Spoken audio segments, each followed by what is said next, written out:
Amigos televidentes, iniciamos las entrevistas. Nuestra primera invitada es la doctora María Paula Romo, ministra del Interior y ministra encargada de gestión de la política. Hay varios temas que vamos a abordar con la secretaria de Estado. Bienvenida, ministra, gracias por estar con nosotros. Quisiera primero preguntarle a propósito de la cadena nacional que hizo el presidente de la República el día de ayer, en el que dice que Ecuador no enviará ninguna delegación para la posesión del presidente Nicolás Maduro en Venezuela. ¿Cuál es el mensaje que se quiere dar con eso? ¿Es no reconocer el nuevo mandato del presidente venezolano? Bienvenido, buenos días. Buenos días, muchas gracias a ustedes por la invitación y la posibilidad de conversar con los televidentes que siguen su canal. La decisión del presidente Moreno va en la línea con todas las señales que ha dado hacia lo que está sucediendo en Venezuela. Un respeto que no puede ser de otra manera a la decisión, a la libertad que tienen los países, pero esto no significa que el gobierno, el país, el presidente no tiene conciencia de la gravedad de lo que está sucediendo. Recordemos que el presidente Moreno, que el gobierno del Ecuador ha retirado al embajador del Ecuador en Venezuela, que fue sacada del país la embajadora venezolana que regresó a su país.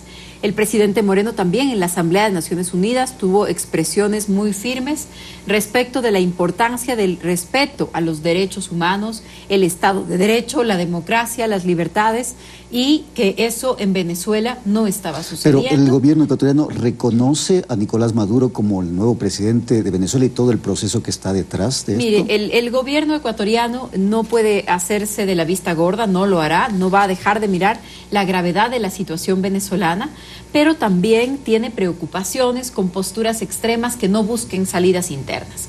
Esa es la posición que ha expresado el presidente, que ha expresado el gobierno, y en esa línea se mantiene, en esa línea se ha profundizado también esta preocupación, no vamos a dejar de hacerlo. El presidente Moreno lo ha dicho claramente, la línea de los derechos humanos, de la democracia y la de el respeto a la autonomía, a la determinación. Pero esto no significa no mirar la gravedad de lo que está sucediendo en Venezuela o normalizar lo que está sucediendo en Venezuela como si se tratara de un cambio de mando normal, si se tratara de un cambio de mando regular. Es eso básicamente lo que expresa la ausencia de una delegación oficial en Venezuela. ¿Usted cree que es insostenible el proceso venezolano a propósito del bloqueo y de la negativa que ha tenido de varios países o de la mayoría de países sudamericanos? Mire, yo quiero ser muy cuidadosa en referirme a la situación política de otro país porque estoy hablando en calidad de ministra del gobierno del Ecuador y también porque a quien le corresponde hacerlo, además del presidente, por supuesto, es al canciller.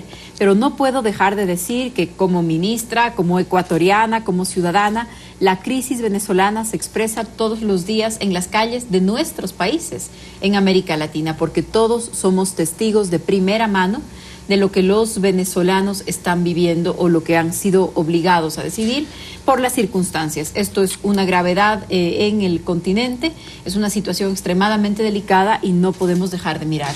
Bueno, el presidente ayer en su intervención también se refirió al próximo proceso electoral y entre otras cosas dijo no voten por los candidatos corruptos o que están más bien vinculados a la corrupción. ¿A quién se refiere? El presidente en su intervención la noche de ayer ha dicho también aprendamos la lección porque al Ecuador le ha costado y le va a costar todavía mucho pagar la cuenta del populismo y de la corrupción, de la demagogia y de la corrupción, de la falta de estructura del Estado, de la desinstitucionalización, y esa todavía es una cuenta que estamos pagando y que nos va a llevar tiempo.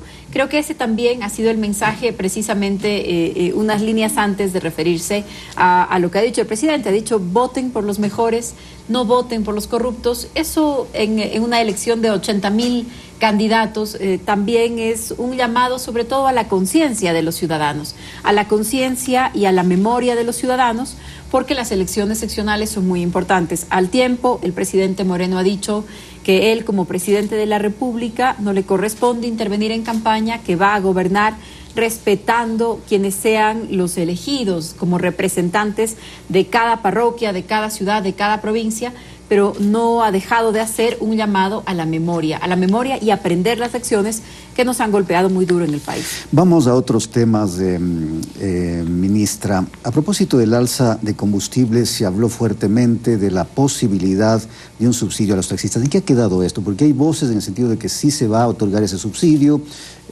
otras que dicen que no, los mismos taxistas, la dirigencia, me parece que están divididos. ¿En qué mismo queda esto? Sí, si me permite, para subrayar el marco general, creo que se han logrado cosas importantes en estas semanas con las medidas respecto de los combustibles.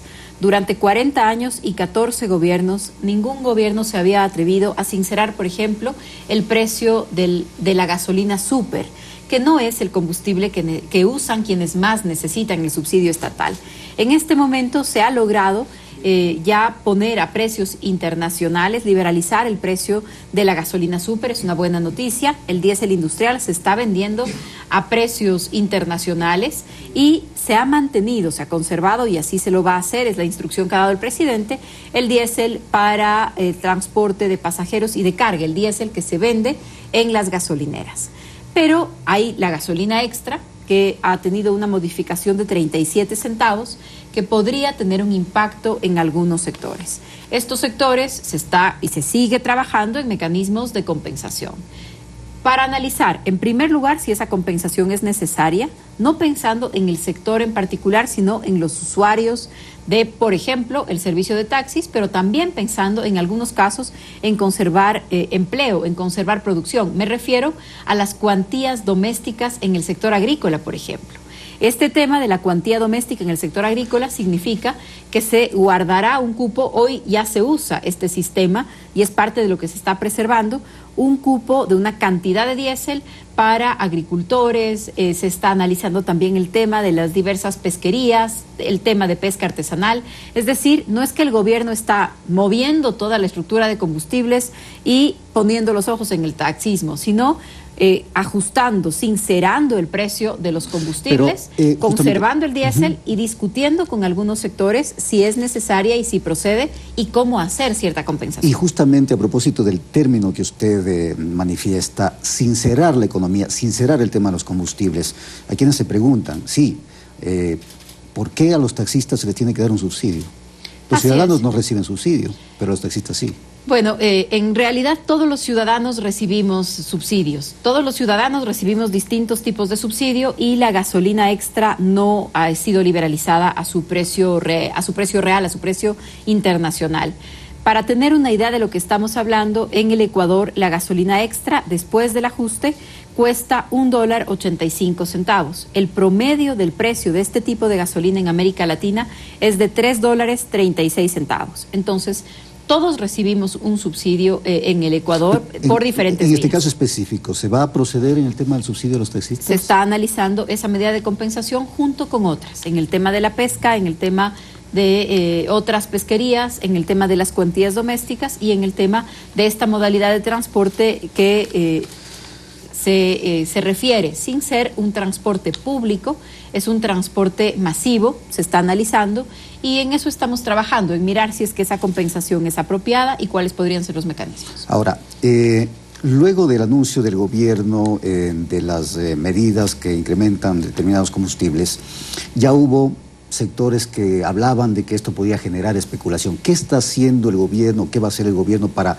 realizar un control, sobre todo en el precio de los productos de primera necesidad? Sí, de inmediato, tan pronto se tomó la decisión de ajustar el precio de la gasolina extra, liberalizar el de la gasolina súper, inmediatamente el gobierno ha sacado a todos sus intendentes y tenemos una línea de denuncias y estamos activando esos controles para hacer una revisión en campo de que los precios no se modifiquen, de que no existe especulación. Pero esta es una responsabilidad compartida, ¿no es cierto? Porque a veces hay movimientos en el mercado que no tienen una justificación real. Esto es lo que vimos a inicios del año, porque el diésel no se tocó. El diésel no ha dejado de costar $1.37. El diésel no subió ni un centavo.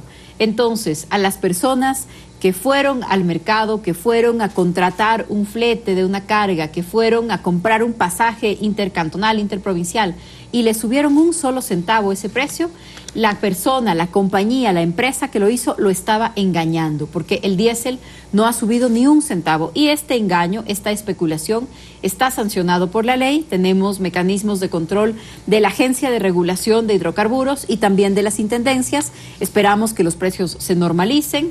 Estamos explorando la posibilidad de ferias directas, eliminar los intermediarios en algunos lugares y en algunos mercados, si es que esos precios no se normalizan.